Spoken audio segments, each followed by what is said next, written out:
Get your free copy of the complete tutorial at www.teachucomp.com/free. You can also import files into the organizer in Photoshop Elements in bulk by selecting folders that contain photos or videos to import. To do this, open the Photoshop Elements Organizer window and then select File, Get Photos and Videos, in bulk from the menu bar, or click the Import drop-down button at the left end of the Shortcuts bar and select the In Bulk command to open the Import Media dialog box. At the left side of the dialog box is the Import from Following Folders list. This list contains any folders you have added as Watch folders in Windows. You can also add other folders to this list.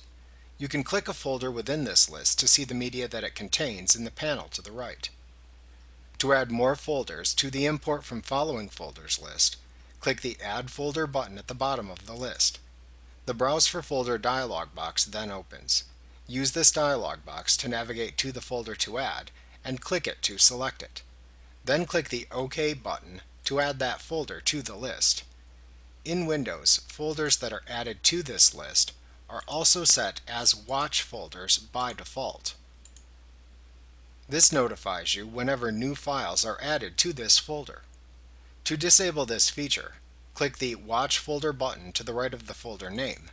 You can enable it again if desired by clicking the same button again to enable the Watch folder. To remove a folder from the Import from the Following Folders list, select the folder to remove from the list. Then click the Remove button at the bottom of the list. The folder and its contents will be removed from the Import from Following Folders list. No changes will be made to the contents of the folders removed from this list.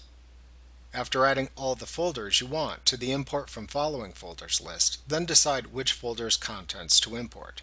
To do this, ensure there is a check mark in the checkbox to the left of the folder name from which you want to import files.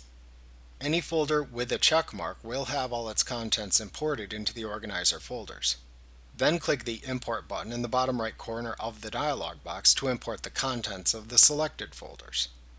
If you decide not to import images after opening the Import Media dialog box, click the Cancel button at the bottom of the dialog box to cancel the operation and close the dialog box instead.